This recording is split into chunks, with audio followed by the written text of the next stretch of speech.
One of the things we had, and we were talking about this a little bit, we both came on during Dinkins, but we also were there from Giuliani, and we had a support system, not just our fellow officers, but our sergeant, the lieutenant, the CO, the desk, the management of the police department. People would back you. They wanted you to make arrests. I remember one of the things Giuliani said when he got elected was, I want cops, not social workers. And it was a good feeling. We weren't rogue cowboys. We weren't going out doing stuff we weren't supposed to be doing. But they always looked at where your head and your heart was.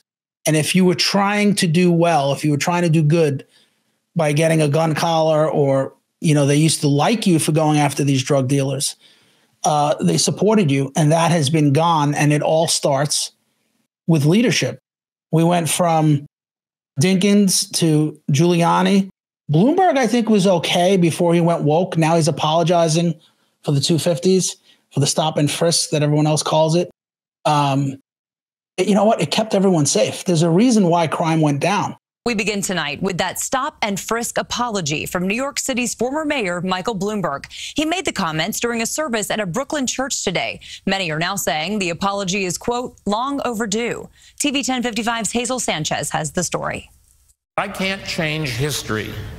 However, today, I want you to know that I realized back then I was wrong. And I'm sorry. On Sunday morning, former Mayor Mike Bloomberg stood before the Christian Cultural Center in Brooklyn and apologized for the stop and frisk policy he long supported while he ran New York City. Now that he's making a run for the White House, many New Yorkers are doubting his apology is sincere. I got something important really wrong. I didn't understand that back then, the full impact that stops were having on the Black and Latino communities.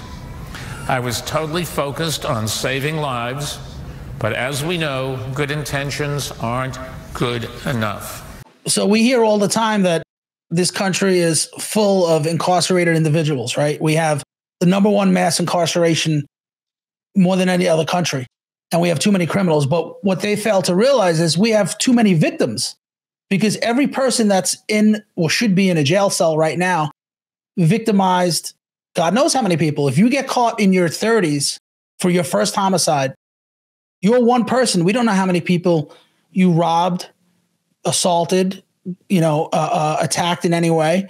So for every perp that sits in a jail cell that, the liberals and the Democrats are so outraged about, they're forgetting about the real victims. And I can tell you that every single collar that we were involved in the 2-8, the victim was a minority. Every single one.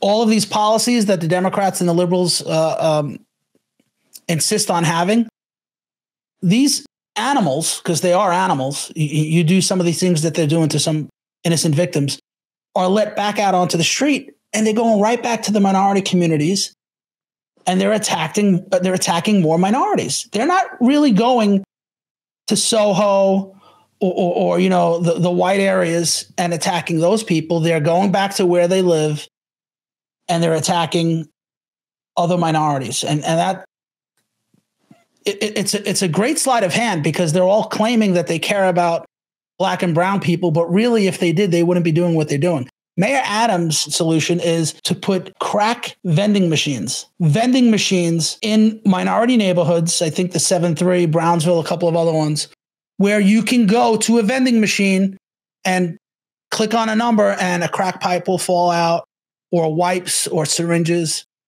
That you don't care about the people that you lead.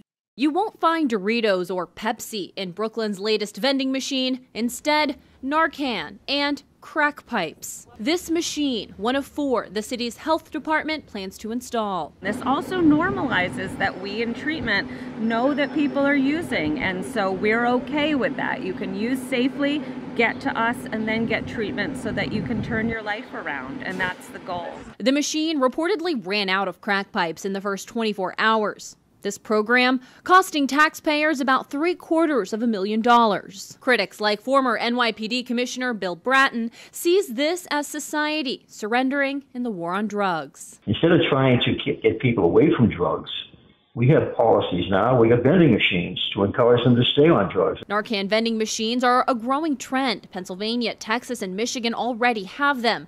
New York, however, appears to be the first to distribute free crack pipes through vending machines. We're trying to wrap our head around the fact that neighborhoods are dangerous. Leftist policies of defunding the police don't work, but we continue to defund them. When people ask me, what does a world where we defund the police, where, defunding police looks like, I tell them it looks like a suburb. Are you for defunding the police? I am for defunding the police, and for me, it's a reallocation of funds. Many affluent suburbs have essentially already begun pursuing a defunding of the police. Not only do we need to defund, but we need to dismantle and start anew. In many cities in America, over 1/3 of their city budget goes to police. So we have to have this conversation. Yes, I support the defund movement because this is about investment in our communities, which have historically been divested. The status quo way of thinking about achieving safety is really wrong when it assumes that the best way to achieve more safety is to put more police on the streets. There's no incentive to follow the law. Exactly. We're watching people beat up cops. We're watching them get arrested and then released. And then we have to watch the marshals chase them across the country. You had them in New York City. You had them at the scene of the crime. This case has generated national attention, controversy, and a manhunt.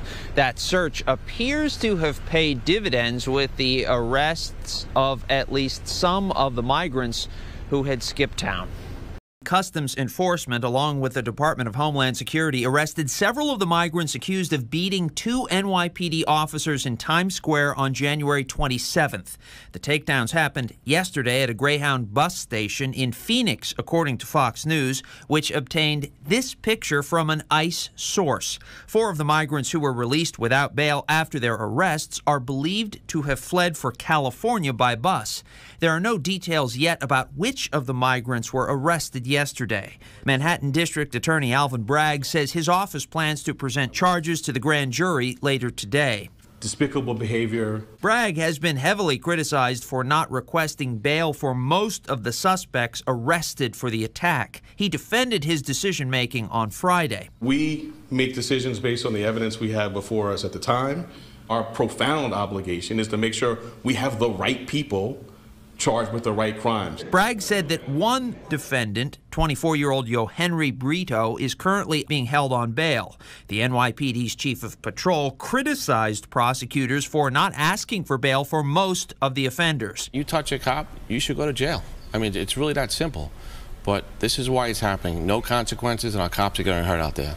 An assault on a police officer, whether there's an injury, a serious injury or not, is an assault too. It's a felony. It's a B felony. You're letting these people out on B felonies, and then they're going across the country. And then the biggest news story becomes they've escaped. Yeah, and now we have to go track them down. You let them out. Yeah. You let them out, and now you're taking the money that you need to keep in the city to pay police officers, and you're sending it halfway across the country to catch guys that you had 3 days ago. Exactly. New York City's not getting better, Paul. I don't care what anybody says. Well, one of the things I learned, regrettably, was I always thought that having a law and order president would change everything. And obviously Trump was who I wanted. I'm going to vote for him again. Biden, there's a million things we can go into with Biden, and I want to before you leave. But I will say one of the things I learned is, regardless of who's in the White House, almost everything comes down to the local police department, the local town, the local city council. When Trump was in the White House, BLM and Antifa were going crazy. The local mayors did not enforce any of these laws. The local mayors or the governors could have called the National Guard. The local DAs refused to prosecute people. We will not allow violence or vandalism of any kind. And if one is caught participating in any act of violence, they will be arrested and held accountable, no matter who you are. Okay, dickhead, let me show you this. This is your Bronx DA, Darcel Clark. Cops in the Bronx made 118 arrests. Let's see how she handled it. Videos show how numerous locally owned Bronx stores were ransacked. NYPD data we reviewed shows 118 arrests were made in the Bronx during the worst of the looting. Since then, the NYPD says the DA and courts have dismissed 73 of those cases. 18 remain open, and there are 19 convictions for mostly lesser counts like trespassing, counts which carry no jail time. Not only did your Bronx DA decline to prosecute those for looting, but when the cops wrote summonses for curfew violation in lieu of arrest, she dismissed those cases too. Hundreds of them. Your Manhattan DA also wouldn't prosecute looters. In Manhattan, there were 485 arrests. 222 cases later dropped. There are 73 convictions, many for lesser counts like trespassing. Another 40 cases sent to family court, and 128 remain open. In an internal memo, Vance says there were over 600 commercial burglary arrests, in addition to over 3,500 unindicted felony cases. Vance told his prosecutors for many of these commercial burglaries, you will be asked to reduce the initial felony charge to a misdemeanor and to dispose of the case with an eye towards rehabilitation. If you're white or a Trump supporter, you can guarantee you'll get prosecuted for everything. But if you're of a certain color, or not even color, a demographic, if you're voting Democrat, they look the other way. Paul Hodgkins from Florida, he came to the Capitol on January 6th, attended the rally at near the White House, and then marched up to the Capitol. Now, he did not engage in any violent behavior, the government says. He didn't damage any property. But Judge Randolph Moss sentenced Hodgkins to 8 months in prison and 2 years supervised release. 8 months in jail for trespass and for being a Trump supporter. Went particularly easy on a vandal with an axe who smashed into a U.S. senator's office. Even though federal sentencing guidelines suggested maybe 10 to 16 months in prison, Starks was only given probation and a fine of about $2,800. Now, here's the kicker. Take a look at this. The FBI even returned the axe back to Starks. Starks had previously posted on social media that he was a member of Antifa and that he will, quote, always attack fascists. No one is above the law. No one. And you don't even need a gun to step up. Look at the Marine, Daniel Penny. Puts the guy who comes onto the train, who says he's going to get money today and he doesn't care if he dies doing it. He puts him in a restraint. You call it a chokehold, but he restrained him. The guy accidentally died. And this guy's facing countless years in jail. I don't know, manslaughter, 15 years, whatever it is. Here in New York, the subway rider who put a homeless man in a fatal chokehold is free on bail tonight after being arrested on a manslaughter charge. Stephanie Gosk has late details. The protests and calls for criminal charges were answered. Daniel Penny was arrested for killing Jordan Neely. The former Marine is accused of manslaughter in the second degree, a charge carrying a maximum 15-year sentence. Neely died after Penny put him in a chokehold on the subway nearly 2 weeks ago. A witness said Neely got on the train and started yelling that he was hungry and ready to die. According to Penny's attorney, Neely aggressively threatened his client and other people on the train, adding that he is confident that once all the facts and circumstances surrounding this tragic incident are brought to bear, Mr. Penny will be fully absolved of any wrongdoing. Penny's case will likely come down to a question of self-defense. New Yorkers are split, some calling him a heartless vigilante. Others say he is a hero. They don't want criminals being prosecuted under any circumstances. And if you look at the way they handled COVID, that was a gift to all of the progressives because we're going to keep you locked in your house under lockdown, but we're going to use it as an excuse to say, you know what? We got to let the prisoners out because COVID's going to spread. Prison, by definition, is a lockdown. You can't get any more locked down than already being in a cell. But they let people out under the guise of COVID because it's almost like they want this chaos. Well, this comes amid the news that more than 17,000 California inmates may be released early due to coronavirus concerns in crowded prisons. That's 70% more than previously estimated. In recent court filings, corrections officials estimated the total to be between 10 and 17,000. California Corrections Secretary Ralph Diaz is likely to block the release of about 5,000 inmates, in part because many are serving life sentences. Explain to me how Bragg could still be in office. When those two officers were killed in the 3-2, there was a big uproar. We're going to get him out of office. How dare he? How dare he? Because his wife, when she eulogized her husband, Jason Rivera, she called him out by name. We begin tonight with the death of Officer Wilbert Mora. He had undergone 2 surgeries over the weekend after getting shot and ambushed while responding to a domestic call. The 27-year-old died today at NYU Langone Medical Center. His partner, 22-year-old Officer Jason Rivera, was killed at the scene on Friday night. The system continues to fail us. We are not safe anymore. Not even the members of the service. I know you were tired of these laws, especially the ones from the new DA. I hope he's watching you speak through me right now.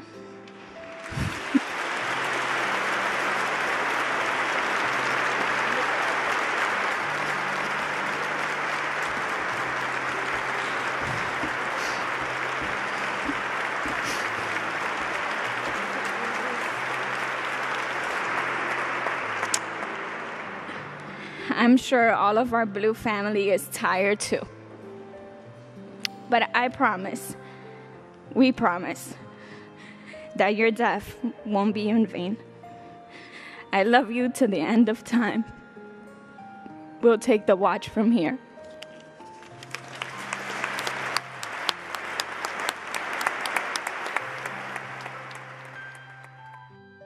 I'm actively engaged in advocacy for is the reduction of really truly talking about the reduction of our NYPD budget and defunding a $6 billion NYPD budget.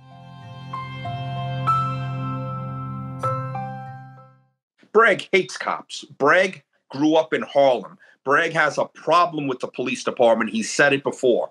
He's had, when he was younger, he had interactions with the police that didn't go well. Okay, fine, that stuck with him.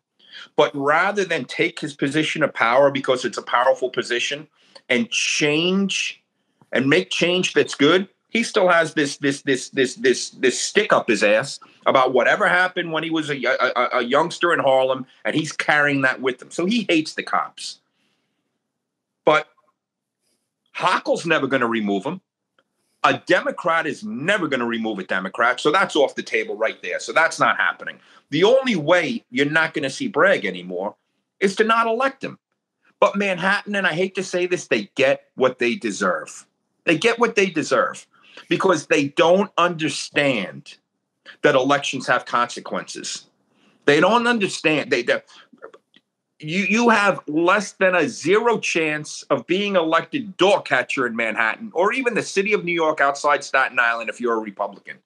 Don't even try it. Don't waste your money. Don't waste your time. Don't waste your energy because the 4 boroughs out of the 5, they don't care about how you're going to deal with crime. That becomes a racial situation.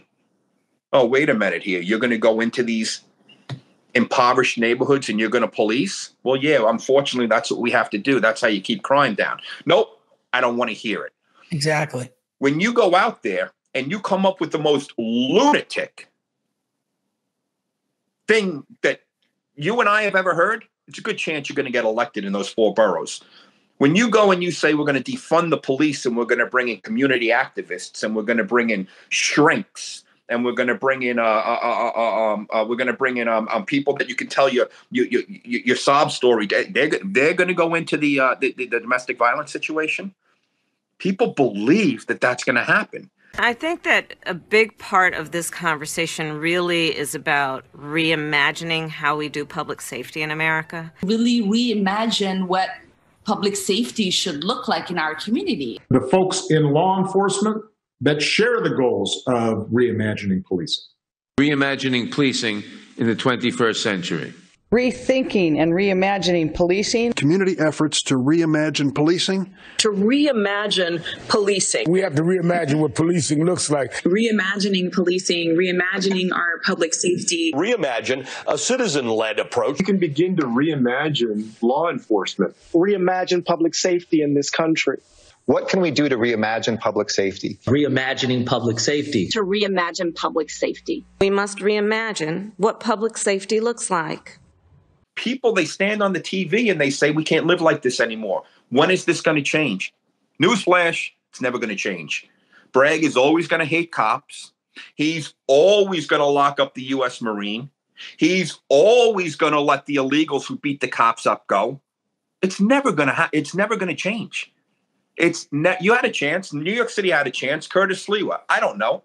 You know, I listen to him. I understand his right on crime policies because they are. I'm not saying he couldn't do that job. It's like anything else, you know. Adams was what? He was a New York State senator. Okay, so he had political experience behind him, but his political experience, he didn't use it to get out there and help the city of New York. No, he can't get out of his own way. This is a guy who's a known racist, and a known racist. I mean, there's audio tape of him when he was a supervisor in the New York City Police Department calling white cops crackers. I got it. It was on. I put it on YouTube. He's proud of it. Every day in the police department, I kicked those crackers' ass, man. I was unbelievable in the police department when you keep 100 blacks in law enforcement. Came a sergeant, a lieutenant, and a captain. You know the story. Some people all of a sudden trying to reinvent me. But the reality is, what I was then is who I am now. They know me. They know what I'm about. Bragg and Adams, they're aligned. Yeah. They're aligned. And Adams can make a phone call and say, you can't let these guys out. Adams can make a phone call and say, not only can't you let these guys out, but we have to use them as an example that you can't do this in the city of New York. So what I want you to do is I want you to perp walk them, just like they do Donald Trump, just like they do the Marine on the subway. When they put him in handcuffs and they walk him outside a precinct and the RMP that they're putting him in is 1.5 miles away, done on purpose. Just like during the anti-COVID rallies in Staten Island, when the cops went in and locked up old people, and put them in handcuffs and walked them 1 mile to the car. That's a perp walk. Yeah. That's done so that people who see you on TV formulate an opinion about you, even though they don't know you.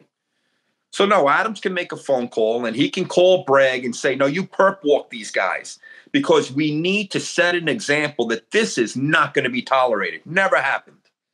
Adams is worse by a country mile than anybody we ever had, just because of his 30 years as a police officer.